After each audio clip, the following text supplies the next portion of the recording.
7장은 트랜지스터의 주파수 특성에 대해서 공부를 합니다. 지금까지 배운 회로 소자가 있을 겁니다. 회로 소자 중에 전원의 주파수에 의해서 어떤 값이 변화되는 소자가 있을 거예요. 그죠? 그것이 뭐냐 하면은 인덕턴스하고 그 다음에 캐패시턴스, 이 두 개가 인덕턴스하고 캐패시터가 주파수에 따라서 임피던스의 크기가 달라집니다. 그렇죠? 그래서 알아서 어떤 회로에 인덕터라든지 캐패시터가 들어가게 되면은 전원의 주파수에 따라서 응답이 달라진다는 거죠. 그래서 트랜지스터 내에서도 TR에도 TR 주변에 달리는 캐패시터나 또는 TR 내부에 등가 회로에 들어가 있는 캐패시터가 있습니다. 그 캐패시터가 있기 때문에 TR에도 전원의 주파수가 바뀌면은 출력 전압도 달라진다는 거예요. 그걸 지금 7장에서 공부하고자 하는 거예요. 지금까지는 캐패시터에 대해서 논하지 않았어요. 그냥 숏서킷이다 이렇게 두고 문제를 풀었기 때문에 캐패시터의 영향을 갖다 고려하지 않았는데 지금부터는 전원의 주파수가 회로에 어떤 영향을 미치는지를 조사를 하려고 합니다. 그러면은 두 개의 회로 소자가 주파수에 따라서 거기가 변하는데 보통의 경우 인덕터는 고려 대상에서 제외됩니다. 근데 이 캐패시터는 그렇지가 않다는 거죠. 이거는 일부러 달아요. 외부에다가. 그래서 일반적인 TR을 갖다가 회로를 꾸미게 되면 정폭기를 만들려고 이렇게 회로를 꾸밉니다.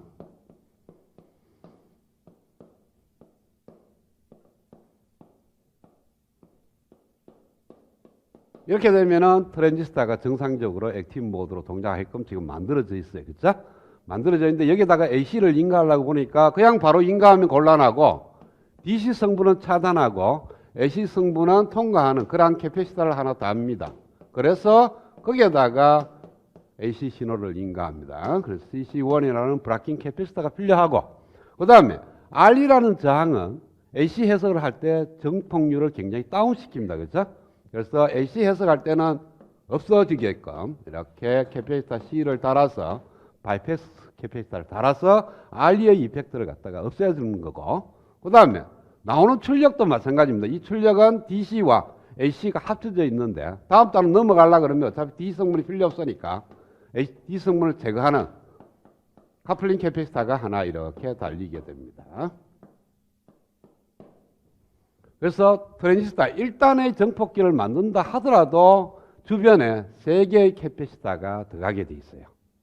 이건 어쩔 수 없이 달아야 되는 거예요. 그러니까 지금 주파수 특성에서 인덕터를 고려 대상에서 제외된다 그러니까 왜 그러냐면은 인덕터는 일부러 달지는 않아요.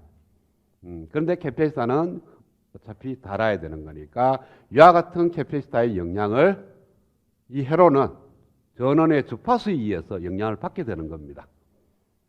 그 다음에 두 번째는 뭐냐 하면은 이 트랜지스터 내부에 캐패시터가 있어요.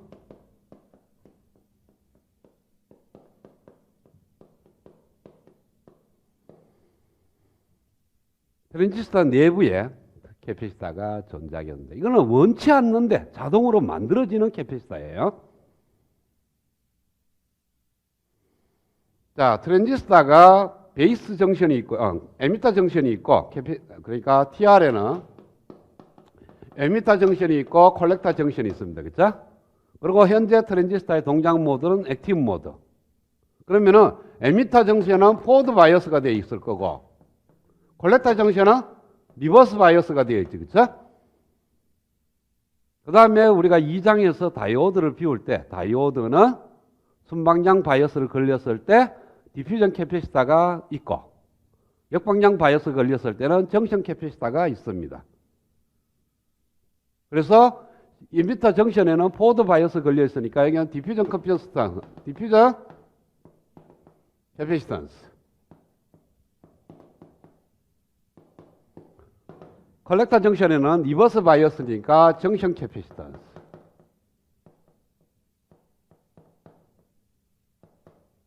블랙박스가 있어. 그리고 단자 2개가 나와 있어. C라는 것은 여기에 인가되는 전압이 변화하면 여기에 모여있는 차지가 변하는 게 바로 C입니다. 전압을 변화시키면은 모이는 차지도 변화돼. 그것이 캐패시턴스예요.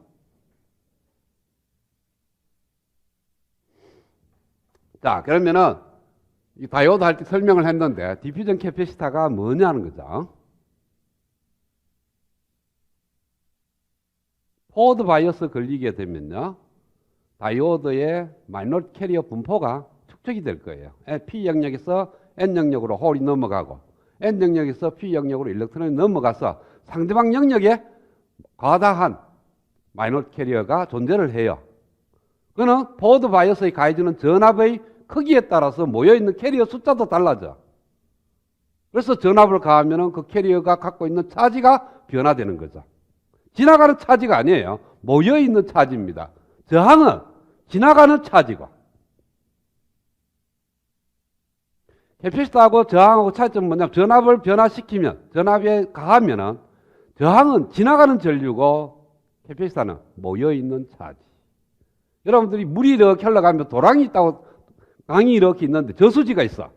이 저수지는 캐패시터의 역할을 하는 거고 강줄기는 그냥 저항을 의미하는 거예요. 그냥 강은 흘러가는 거고 저수지는 물이 고여 있는 거고. 그래서 다이오드에다가 포워드 바이어스 전압을 가하게 되면 지나가는 전류도 있지만 마이너리티 캐리어가 다른 영역에, 상대방 영역에 모여 있는 그것 때문에 발생되는 캐패시턴스고, 이 정션 캐패시터는 리버스 바이어스 걸렸으니까 지나가는 전류는 차지는 없을 거고 디프리션 리전이 늘어나죠. 늘어남으로 인해서 디프리션 리전 내에 들어있는 차지 양이 바뀐다고. 그걸로 인해서 발생되는 캐패시턴스가 있다는 거죠. 따라서 여기에 들어있는 트랜지스터가 액티브 모드로 동작한다면 에미터 정션에서는 디퓨전 캐패시턴스가 있고 컬렉터 정션은 리버스 정션 캐패시턴스가 있으니까 그와 같은 캐패시턴스가 바로 내부 캐패시턴스가 되는 겁니다. 그래서 베이스하고 컬렉터 사이에도 캐패시턴스가 있고 베이스하고 에미터 사이에도 캐패시턴스가 있어요. 그러면은 TR 하나에 대해서 두 개의 캐패시턴스가 내부에 존재합니다. 그러면 이 회로 전체에서 캐패시턴스는 5개, 그렇죠? 그럼 이 회로는 몇 차 회로? 5차 회로가 되는 겁니다. 그러면은 1차 회로도 간단한데 2차 회로만 가도 굉장히 복잡해집니다. 이 차수가 하나 올라가면은 그냥 리니하게 복잡성이 올라가는 게 아니고 익스포넨셜로 복잡성이 올라가기 때문에 캐패시터 3개, 4개, 5개 되면은 거의 계산하기가 불가할 정도로 복잡해집니다. 그냥 그대로 캐패시터 5개 다 엮고 회로를 전달 특성을 구하려고 그러면은 여러분들은 시험지 한 5장 정도, 10장 정도 갖고 풀어도 다 풀 수 있을지 모를 정도로 굉장히 많습니다. 그래서 지금부터 그와 같은 5개의 캐패시터를 좀 줄여보자는 거죠. 계산할 때. 그래서 주파수 영역을 나누게 됩니다. 나눠서 필요 있는 캐패시터 한번 쓰고 필요 없는 캐패시터는 다 없애주는 그러한 역할을 지금 그렇게 바꾸고 회로를 해석을 하려고 합니다. 자, 그러면은 C라는 걸 갖고 우리가 생각을 한번 해보겠어요. C가 뭐냐 하면은 C가 결정이 되면은 C가 갖는 임피던스가 있습니다. 그렇죠? C가 갖는 임피던스 GC는 J 오메가 C분의 1로 나와 있습니다. 이때 오메가는 전원이 사용하는 주파수고 C는 캐패시턴스고 이거의 역수로 만들어집니다. 그러면은 이 말의 의미는 뭡니까? C가 갖는 임피던스의 값이 주파수에 따라서 달라진다는 거예요. 그래서 주파수에 따라서 어떻게 달라지느냐 하면은 이걸 갖다가 보대선도를 그립니다. GC의 크기와 오메가의 관계 그래프를 한번 그려보겠어요. 이거는 뭐 쉽죠, 그렇죠? 오메가가 변함에 따라서 GC의 크기를 보다 보면은 이렇게 리니하게 감소를 하게 됩니다. 크기는 오메가 C분의 1이고 로그 눈금을 취하는 거니까, 그렇죠? 리니하게 쭉 만약에 리니어 눈금이 뭐 돼요? 이렇게 들어있죠, 그렇죠? 그래서 이거는 로그 눈금으로 그린 겁니다. 로그 오메가고 로그 GC의 크기가 되는 거니까 이거가 마이너스 20dB 파워 디케이드로 떨어지겠죠.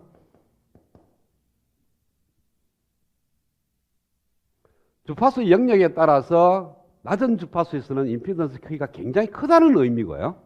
높은 주파수로 올라가면은 임피던스의 크기가 매우 작아지는 그러한 것이 됩니다. 자, 어떤 네모 박스에 N이라는 네트워크가 있고 여기에 어떤 소자가 하나 달려 있어요. 소자가 이렇게 달려 있는데 이 소자에 임피던스가 있을 겁니다. 이 임피던스가 있는데 이 소자 N에 들어있는 저항의 크기가 킬로모다 정도로 쭉 달려 있어요. 뭐 킬로에서 뭐 수십 킬로까지만 생각을 합시다. 여기에 들어있는 소자들은 저항값이 수 킬로 아니면 수십 킬로 요 사이의 범위에 있어요.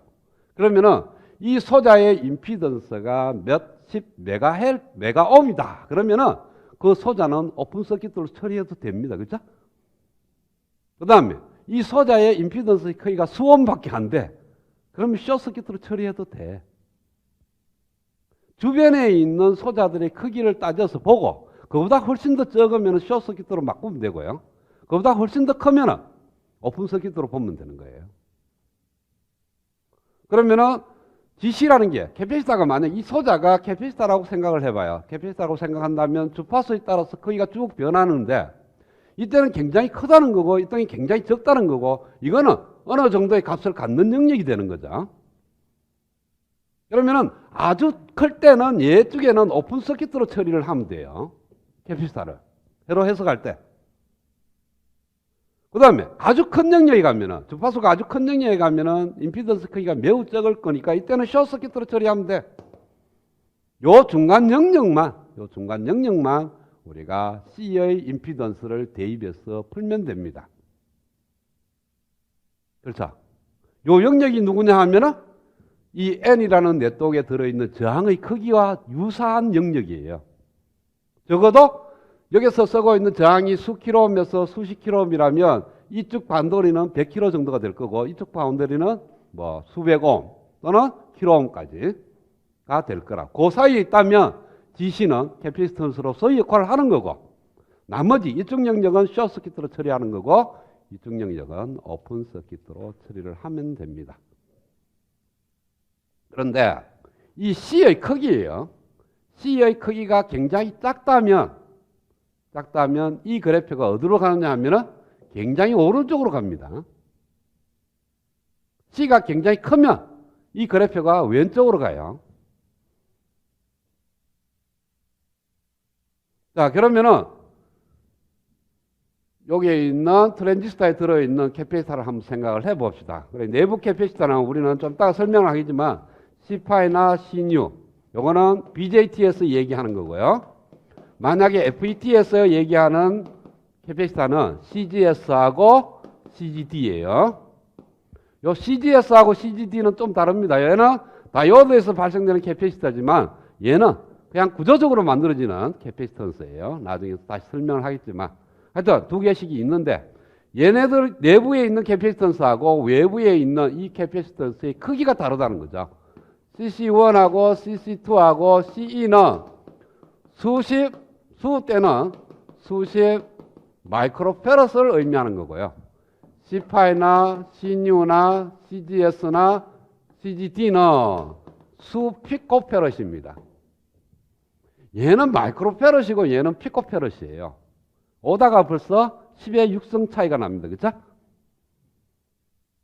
그러면은 보대 선도를 그리게 되면은 위에 있는 이 케이스는 굉장히 오른쪽으로 와요? 왼쪽으로 가요? 왼쪽으로 가죠. 그죠? 왼쪽으로 가? 오른쪽으로 가?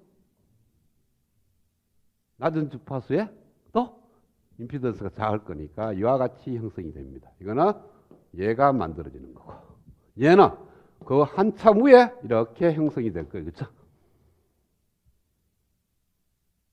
이 그래프가 C가 크면 왼쪽으로 가고 C가 작으면 오른쪽으로 간다 그랬어요. 그렇죠? 자, 그러면은 이쪽 영역은 오픈 서킷이라 그랬고 여기도 이 정도 되면 오픈이 되겠죠. 그 다음에 이 정도가 숏 서킷가 되고요. 이 정도가 숏 서킷가 됩니다.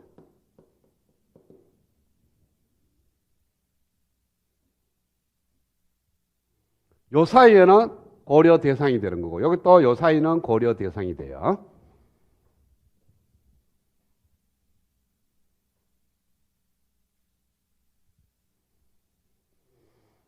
자, 그러면은 우리가 영역을 나누겠습니다. 주파수, 전체의 주파수 영역을 한번 나누어 생각하겠어요.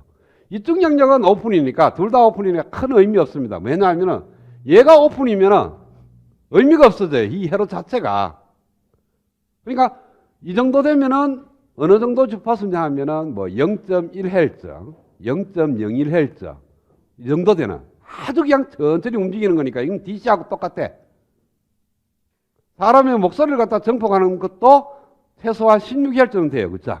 근데 0.1Hz, 0.01Hz 이렇게 하면은 이 C가 오픈되는 거니까 전원을 인가하더라도 출력이 안 나와. 그러니까 의미 없는 거니까 이쪽 파트는 생각하지 말고 이쪽 파트는 왜 돼요? 이쪽 파트는 얘들은 고려를 해야 됩니다. 그죠? 이 영역이니까 이 영역은 뭡니까? 주변에 있는 저항값하고 C가 갖는 임피던스의 거의 값이 비슷하니까 C를 없앨 수가 없어. 그냥 그대로 놔둬야 돼. 그러니까 이쪽 영역은 왜 되느냐 하면은 얘네들은 그냥 그대로 C가 있어야 되고요. 얘는 이쪽 그래프니까 이쪽이 오픈이죠. 요 영역에서는. 그러니까 요 영역에서는 내부에 들어있는 캐패시턴스는 오픈으로 처리하고 외부에 있는 3개의 캐패시터만 고려하자는 거예요. 그래서 주어진 회로에 5개의 캐패시터 중에 2개는 제외되고 3개가 있을 때를 풀으라는 거예요. 요 주파수 영역에서는. 그 다음에 요 중간에 있는 요 영역은 자, 왼쪽을 보니까 얘네들은 숏서킷을 처리하라 그랬고 얘네들은 오픈 서킷으로 처리하라 그랬어요. 그러니까 내부에 들어있는 거는 오픈시켜. 외부에 있는 3개는 숏서킷으로 치러. 그럼 C가 있어요, 없어요? C가 하나도 없어. 요게 6장에서 푸는 방법입니다. 요 영역이에요. 그래서 지금까지는 내부에 들어있는 캐패시터를 아무 생각 없이 안 그렸어. 그래서 요 영역에서는 지금까지 풀어왔던 방식대로 푸는 경향입니다. 그 다음에 이제 더 높은 주파수로 올라가면 얘네들은 요거 이상은 소시니까 그냥 모든 캐패시턴스는 숏서킷을 처리하면 돼. 얘는.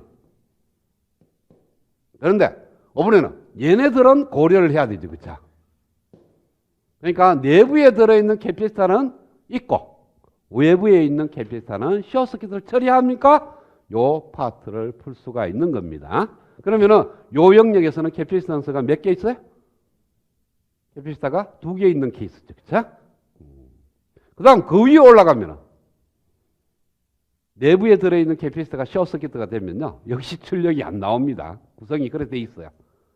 둘 다 숏서킷이니까 주변에 있는 것도 숏서킷, 안에 들어있는 것도 숏서킷이기 때문에 출력이 안 나와서 이것도 의미가 없어요.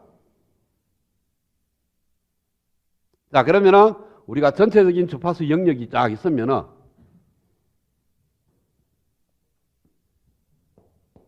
세 영역으로 나눠집니다.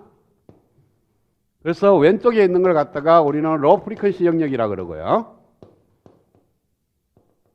여기를 미드 프리퀀시 영역이라 그러고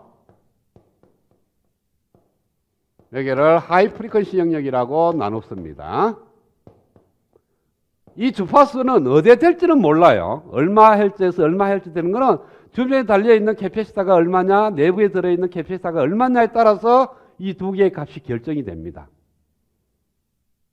그런데 아주 낮은 주파수에는 뭐를 고려를 해야 되냐 하면 주변 캐패시터, 외부 캐패시터, 내부 C는 고려를 하고 내부에 있는 C는 오픈 서킷으로 처리한다는 거고 그 다음에 중간에 있는 주파수 대역은 외부의 C는 숏서킷, 내부에 있는 C는 오픈 서킷으로 처리해서 캐패시터가 없는 회로로 해석하라는 뜻이고 그 다음에 하이 프리퀀시로 올라가면은 외부에 있는 캐패시터는 숏서킷으로 처리해서 없애주고 내부에 있는 캐패시터는 고려를 하라는 뜻으로 하이 프리퀀시 영역에서 회로를 해석을 해야 됩니다. 그러니까 이런 작업을 안 하게 되면은 주어진 회로를 푼다 그러면은 C가 5개 있는 회로를 다 풀어야 되는데 그 5개 있는 회로를 풀기보다는 이렇게 주파수 영역을 4군데로 나눠 놓으면은 이쪽에 아주 낮은 주파수 영역에서는 외부에 있는 3개만 고려해서 회로를 풀고 중간에 있는 영역에서는 아예 5개 캐피시터를 다 고려하지 말고 그냥 풀고 하이프리퀀시 영역으로 가면은 외부에 있는 캐피시터는 숏서킷으로 처리하고 내부에 들어있는 캐피시터만 갖고 회로를 풀어라는 뜻입니다.